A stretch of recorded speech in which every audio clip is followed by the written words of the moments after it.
Hey, LeBron, Cruz said that during the huddle before that final play, he called game to rookie Taylor Horton-Tucker. Not sure if you heard that, but does that surprise you, knowing Cruz and his level of confidence?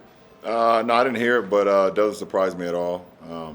We've been running a lot of ATOs in the game situations in practice, and Kuz has been the recipient of a lot of those actions, and tonight it paid off. Big time shot. I think big confidence booster for Kuz, and to know that we have another option to go down the stretch when we need to.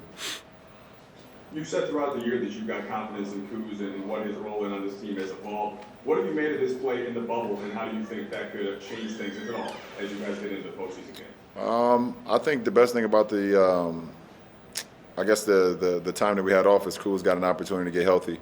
He was hampered with his foot injury, ankle injury throughout a lot of the season, so he was always playing catch up. It allowed himself to get healthy, and he put a lot of work, and his confidence is just soaring. He's playing some good ball, but more importantly, defensively, he's just been locked in. And just taking a challenge on any given night, no matter if it's his opponent or anyone is scoring, it doesn't matter. He's taking a challenge, and that's a step in the right direction of his growth. Hey, LeBron, it's Dave. Obviously, Kuz hit the big shot, but it started with you finding AD and AD handing it off to him, and obviously Frank had to give you guys that play.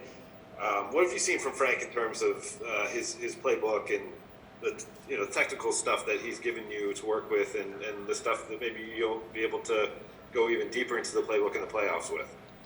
Well, I mean, every game and every situation will have, be different. So we have to be able to be multidimensional with our offense, with our defense, to be able to make things on the fly, change things up if need be. So tonight calls for that. It was a scrappy Denver team, and even though they didn't play a lot of their big guys, down the stretch, that team still is well coached. Mike Malone is one of my favorite, coaches, one of my favorite guys in the NBA. But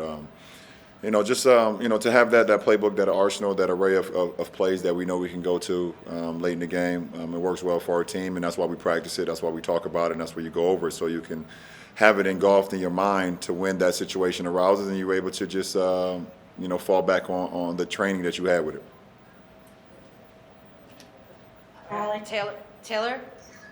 Ron, on a scale of 1 to 10, with 10 being playoff ready, where are you guys? I don't know. I don't think we're at 10, and we shouldn't be at 10, because it's a different type of preparation that goes into a playoff game. You spend hours and hours on teams because you're going to be locked in with them at least for 4 games. Throughout a regular season or throughout these 8 games, you really just have maybe a day, maybe not even a full day, to just kind of lock in on the team, and then you start preparing for the next team. So, me personally, as far as mentally, I'm not in playoff mode. Physically, I'm getting there. I feel like my legs are gotten better and better. My game has improved more and more. I'm getting more and more comfortable with the bubble. But as far as the mental side of it, no, I'm not there personally. I don't think our team is there personally, but we will be.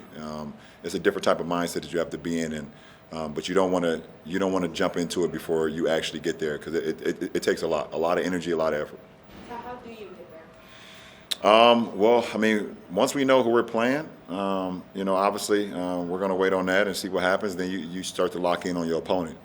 But you build good habits along the way. We have the habits, so we are ready for the playoffs. If the playoffs started tomorrow, we'd be ready for it, But as far as the mental side, you have to, and you can't really lock in on your opponent until you know your opponent. So there's another level to playoff basketball. But we've worked our habits throughout the whole season, and we've prepared ourselves for the playoffs, and we'll be ready for it when it comes. Thank you. Tanisha? Bill?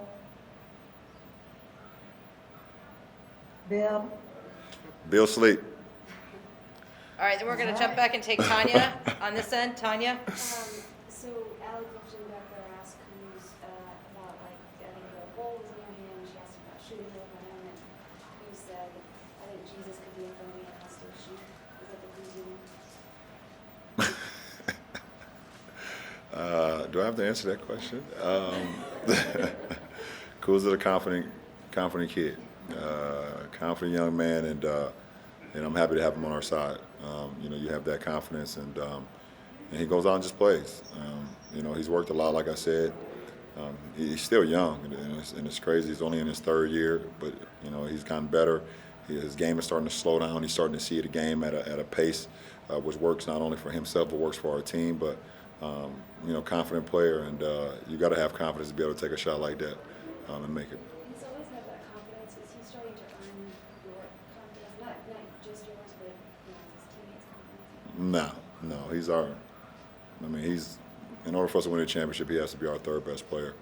And if I'm struggling or if AD's struggling, he has to be our second best player. Any given night. It's just we can't win a championship if Kuz doesn't play well. Okay, we're gonna try Bill again, please. Hey, you got me this time? Yep. Okay, sorry about that. LeBron, you guys have been pretty steadfast over these last several games that the things that weren't going right would eventually start going right, shots would be falling and all of that. Was it important to have a game like this where you did shoot it well from three, where a lot of guys got going, where you had several guys off the bench contributing in different ways? Was it important to have one of those before the playoffs get here? I don't want to say it was important, but we're a team that believe in the law of averages. We shot the ball extremely well this whole season, and we knew it was only a matter of time before we got it going. One thing about us, we're going to trust the pass, trust body movement, and when you're sharing the ball, there's always good energy behind that. We didn't take a lot of forced shots tonight from the exterior. A lot of them came off dribble penetration or just kickouts from the post to swing opportunities, early transition. Guys was just in a really good rhythm. But it was definitely great to see some of our shots from the exterior, go in tonight and even down the stretch. DG hit two big threes down the stretch. Obviously, Kuz was big, and then I try to fill in, get a good feel for my shot as well. So it was definitely a good night for us on the perimeter. All right, last two questions. Kyle Goon. Sort of hedging between Tanya's question and Bill's question, you talk about the importance of Kuz as your third best player. Was it important here in the bubble to have a game where you, Kuz, AD, all going on offense on one night, all scoring 25 plus points? Well, we don't talk about that. We don't discuss it. You let the game dictate itself. Tonight was one of those games. It happened organically. It was not forced by not myself, not Kuz, and not AD. And we just try to implement our imprint on the game. And we was able to do that throughout 48 minutes. And last question, Joe Varden. You were talking about how the habits are there, and I was actually going to ask like the total opposite of that. That if the time away and now being here in the bubble had shown that any momentum you had built before the pandemic doesn't carry over, and it's kind of like a new season. You're kind of have to make whatever you're gonna do in the playoffs. You have to make it new. Basically. So your question is, let me understand your question. Do you feel that way? Do you feel like have you come to learn that this is basically a new short season as compared to like? Yeah, it's not. Yeah, it's definitely a different season. Obviously, you pick back up on the habits that we built over the, 5 months, maybe 5 months. But it feels like a different season. But just because of the circumstances, everything, and pretty much in 2020 has felt different. And I've stated that before. Everything from on the floor to off the floor and everything in between. So, but we're here, and the playoffs is a little over a week away, and we look forward to the opportunity to get better. Throughout this week, we have one more game. We got a lot of film sessions. We got some practice time, and will we be the team that we want to be in Game 1 of the first round? That we were, when we stopped. I don't think so, but I think we're going to be, we'll get better and better as the games go on, and as the first quarter go on, the second quarter we start to get more and more feel. We're a veteran ball club. We got a lot of guys that have been in the postseason, and has been a part of that type of atmosphere, even though it's without fans. So that'll be different. But we know playoff basketball is no mistakes, and when you make mistakes, teams make you pay for it, no matter if it's the first round, second, conference finals, or finals. So have to be locked in, and there's no the best thing about it here, there's no what's the word I'm looking for? There's no distractions. There's no distractions.